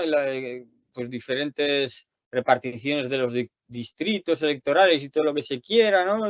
Diferentes ñapas y fueros y todo lo que se quiera, pero hay democracia procedimental porque la gente va a votar y sale el más votado. Más allá de los tongos que pueda haber, ¿no? Del Smartmatic y todas estas historias en la elección de Biden, que fue un tongo, que ganó Trump, vaya. Y bueno, y estas cosas, ¿no? Luego, Kratos. Kratos es poder, fuerza. Kratos es duro, viene de duro. Pancracio viene de también Kratos. Pancratos es una pelea en la que se permite todo. Una pelea. O sea, si por Kratos entendemos. Valetudo, que lo llaman hoy en día, valetudo. Sí, si entendemos por Kratos lucha, pues el Democratos, o sea, la lucha en el pueblo. Es decir, hacemos creer al pueblo que el meollo se sucede, pues eso, en su seno, en lugar de en los cenáculos, entre las élites, con lo cual nos quitamos, ¿no? del peso de hoy me están mirando, ¿no? El gobernador que dice me están mirando, pues no, ya no es culpa del gobernador, sino de los electores. Entonces siempre, y entre los electores se echan las broncas diciendo, ¿por qué votáis? ¿Pero por qué? Si al final siempre os mienten ya, pero son ellos responsables porque al final, aunque les mientan en algunas cosas, pues parece que en otras no las mienten y por lo tanto, pues todo está bien porque cada elección vuelven a votar, ¿no? Entonces, hay democracia también en ese sentido porque la discordia se da a nivel del pueblo y al nivel de la doxa y demás, ¿no? Y estas cosas. Y el pueblo siempre están con las estadísticas y con las encuestas y con a ver qué opinión pública y al final la gente se cree que es la opinión pública la que dirime todo y demás. Entonces, pues sí, pues han generado pues bastante discordia en el pueblo, mientras que antes la discordia iba por otras vías, no tanto por la política, iba por la religión, iba por la psicología, sociología y otras cuestiones. Pero bueno, son progresos que hace el régimen y la época, que cada vez son están más perfeccionados, no para bien ni para mal, sino para que la tecnología se pueda apoyar en, pues eso, en ciertos procesos Y eso, pues eso, permite una tecnología desplegarse y ha permitido una tecnología muy interesante que es la de las encuestas, es decir, que siempre se pueden sacar pros y contras, causas y consecuencias y todo esto. Por lo tanto, bueno, pues democracia sí que la hay. Luego es evidente, hay teóricos de esto, Gaetano Mosca fue uno de los más, pero bueno, que ya lo sabía Aristóteles, ¿no? Que todo régimen en el fondo es una mezcla entre monarquía, oligarquía y democracia, ¿no? Es una mezcla entre hay uno, varios y todo, y todos. O sea, al final siempre hay algo de eso, ¿no? Pero bueno, Gaetano Mosca y, por ejemplo, Pareto hablaban de las élites, ¿no? Hablaban mucho de las élites. Siempre hay una élite. Siempre hay secretos de Estado, siempre hay unas redes más o menos cerradas y demás. Entonces eso, pues eso, alguien que se interesa por la política, pues al poco tiempo, hombre, que lo sepa. Y si no lo sabes que es tonto, o se lo hace, ¿no? O sea, por ejemplo, Pablo Iglesias. Gente así, pues o es tonta o se lo hace, claro. Esa gente vive de su actividad. Con lo cual, esa gente, quiero decir, en tanto que pensadores políticos, no te puedes fiar de ellos, porque es su profesión, no te puedes fiar de ellos. Entonces son sofistas, por lo general. Sí, está claro. Sí, bueno, de tu diatriba, o sea, yo concluyo que, digamos, de alguna forma, aunque con muchos matices, estás de acuerdo con lo que he dicho, ¿no? O sea, es decir, que básicamente el Estado es necesario. No, que si era el mejor invento de la historia. A mí me gusta hacer juegos de palabras y no es que sea el mejor invento de la historia, es que es un... social, no a nivel de toda la historia de todas las cosas. No, pero sí, yo te lo compro, de la historia entera. Vale, pero si también lo es su opuesto. O sea, lo que yo no creo es que el Estado sea ya sea un invento de estos que no produzca residuo, o que produzca más pros que contras. No. Ninguna actividad humana es perfecta. Bueno, nada. No, produce los mismos problemas que soluciones. Es decir, aquí el progreso consiste en no solucionar nada, o sea, en solucionar cosas que producen el mismo número de problemas. Es un progreso que te muerde la cola. Perdona, es que yo creo que el problema está en la...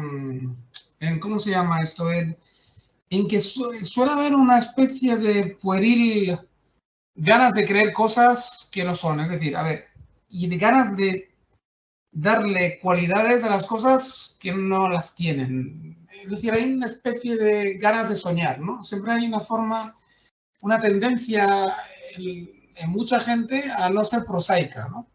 Siempre hay esa tendencia a querer soñar y ver las cosas de forma fantástica.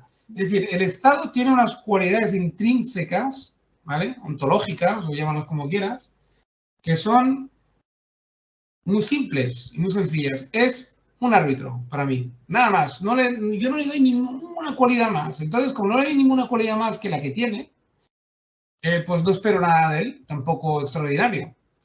Entonces, al no esperar nada extraordinario, para mí es un invento perfecto, pero porque yo le quito cualidades que la gente le quiere dar. Es decir, incluso defectos que la gente le quiere dar por culpa de no detectar las cualidades que se supone que debe tener.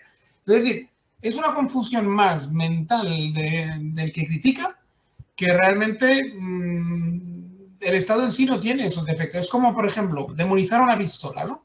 Y las municiones de la pistola. Es estúpido.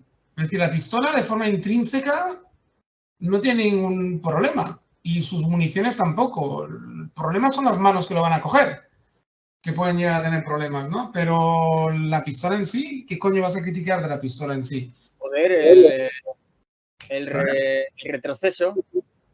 Bueno, exacto. Puedes criticar el retroceso, que apunta mal, que tiene la mira torcida, o que no es una buena marca, que se encasquilla demasiado. Que te tienes que fiar de ella. Correcto. O sea, si te parece poco... Sí, sí. Y mueve todas las consecuencias. Y para que lo que está hecha, el Estado es una banda de ladrones, ¿no?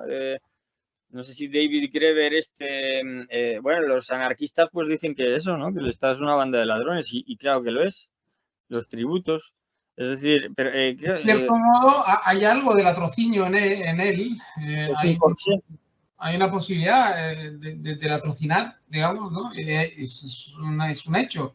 Pero una vez más, no es el Estado el que latrocina y el que comete el acto, es las personas que componen ese Estado que se corrompen de tal forma que acaban cometiendo un acto delictivo. Pero no es el Estado en sí, intrínsecamente el Estado sigue siendo un buen producto. Es un corsé para poner de acuerdo a la gente que está comprendida dentro del Estado, es un corsé necesariamente, por mucho que sea consentido, es un corsé. Entonces, eso ya está ahí, es decir, te tienes que fiar, lo tienes que querer. Lo tienes que querer, es decir, cuando se te vuelve en tu contra porque por X o porque siempre va a haber contradicciones en el seno de un estado, pues esas contradicciones se materializan en tu caso y tienes que apoquinar, y como en el caso de Sócrates, pues estás condenado y va a Sócrates y dice, pues sí, mira, matadme porque prefiero morir que contravenir las leyes del Estado, ¿no? De la ciudad, de la polis. Es decir, es un corsé. Y tiene eso, pues pues eso, lo tienes que querer. Entonces, claro, y no todo el mundo lo quiere, al final no todo el mundo lo quiere, obviamente. Porque es un contrato, pero ¿entre quiénes? O sea, quiero decir, es un contrato constitucional, de la Constitutio, y la Constitutio se desarrolla en el tiempo. O sea, se desarrolla en el tiempo, no es inmediata. Necesita un desarrollo.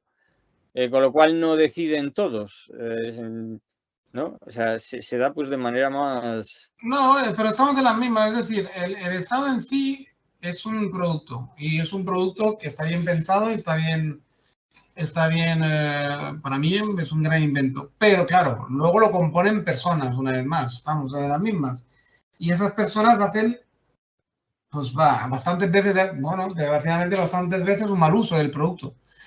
Y lo pervierten y lo usan para digamos, beneficio propio, otros los usan para implementar leyes estúpidas.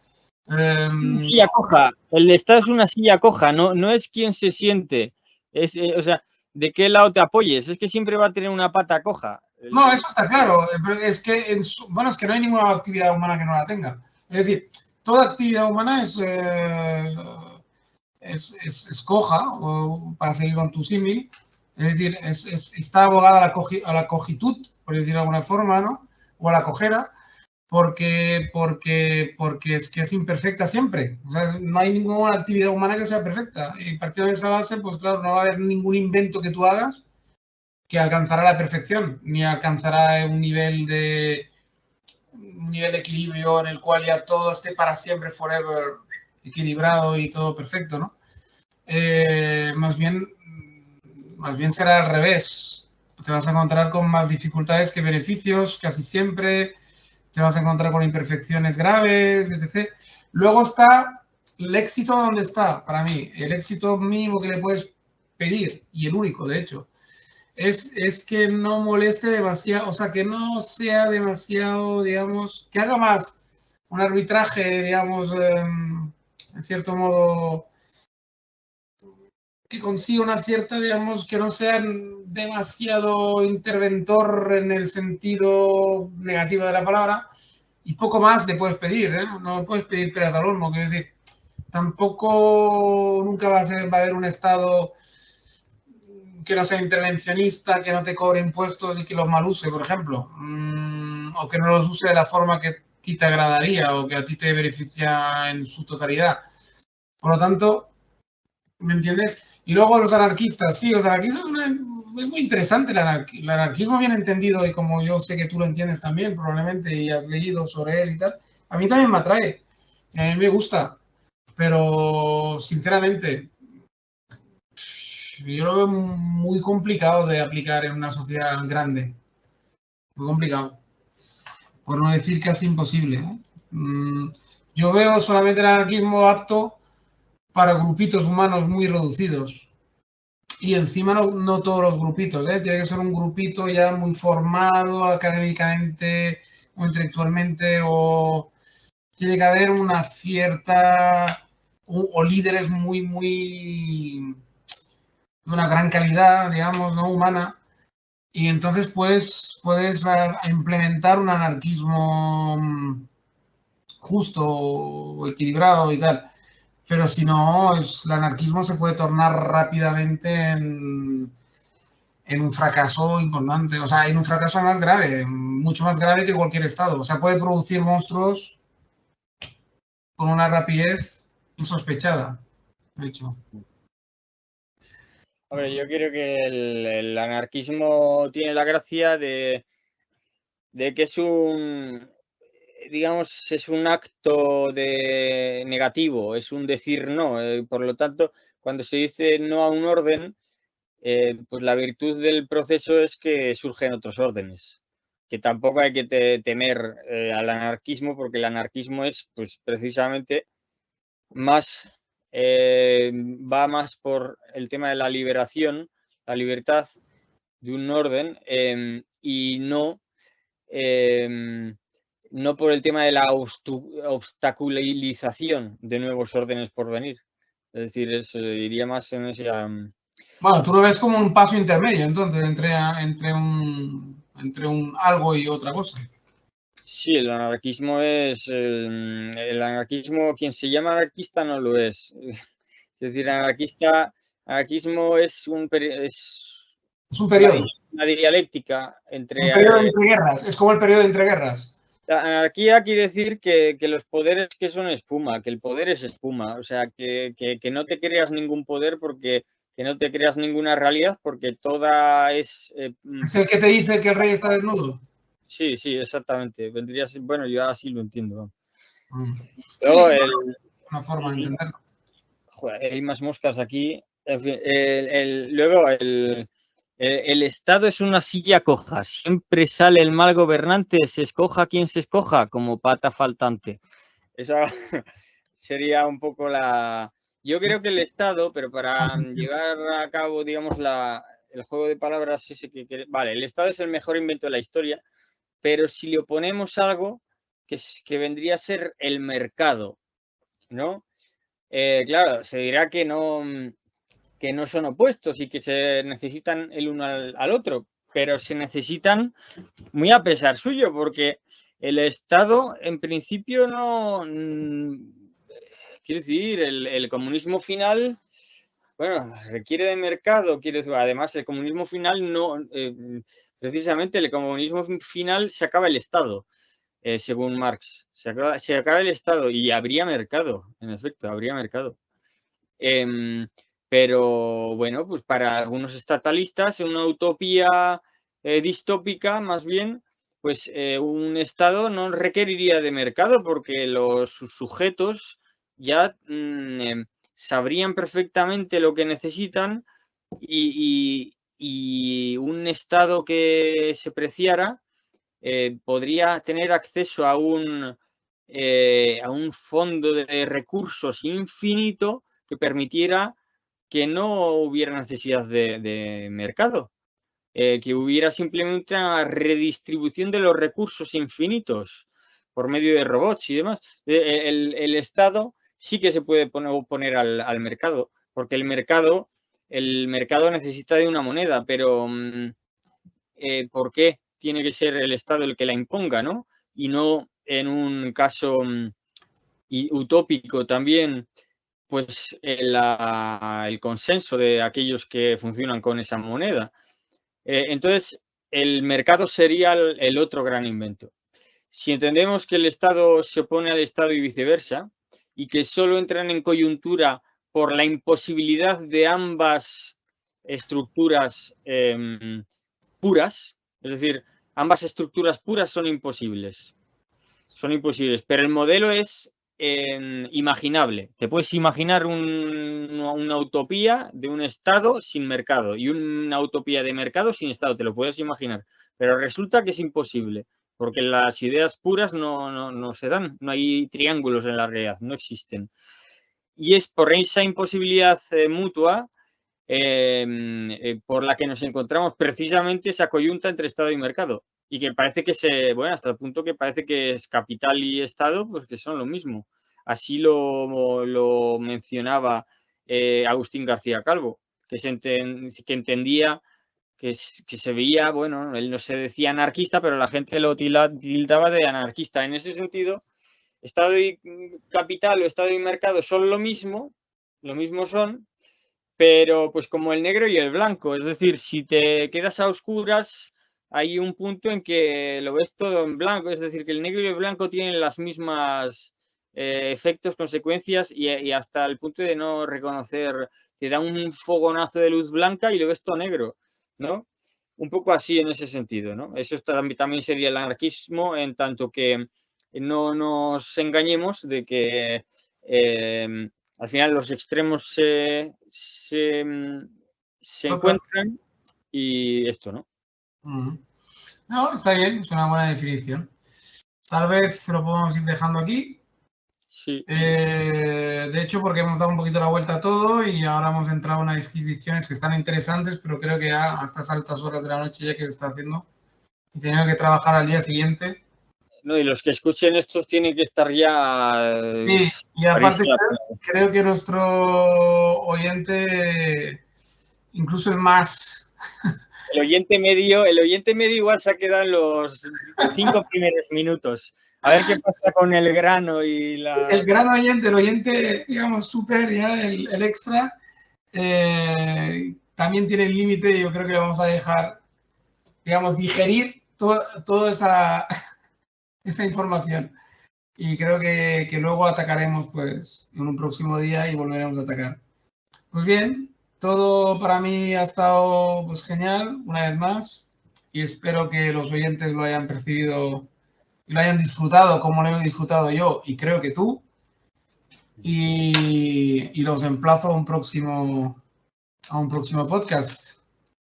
Y ya te dejo a ti tu saludo final. Sí, no, yo encantado como de costumbre y nada, pues esperemos que, bueno, igual sí que se podrían hacer vídeos más cortos por el formato de YouTube, ¿no? Ya se sabe. Pero bien, espero que les guste a la gente. Y más que nada por la variedad, ¿no? Que es interesante esto de tratar un poco temas a lo que salte. Sí. Da más de sí de lo que parecía, en principio. Da mucho de sí, yo creo. Está interesante porque además entramos en disquisiciones, es súper... A veces está muy bien, a mí me gusta este formato. Me gusta más que a veces un formato cerrado que te encorseta demasiado, ¿eh? Y al final llega un momento que llegas en bucle, ¿no? Sí, pero tampoco muy abierto. Bueno, sí, es que hay términos medios, pero sí. Sí. Depende también pues eso, la persona que tengas delante y todo esto, ¿no? Claro. Está claro. Pues nada, pues un saludo a todos. Corto la grabación aquí. Hasta otro día. Y hasta otro día. Chao, cuidaros mucho. Chao.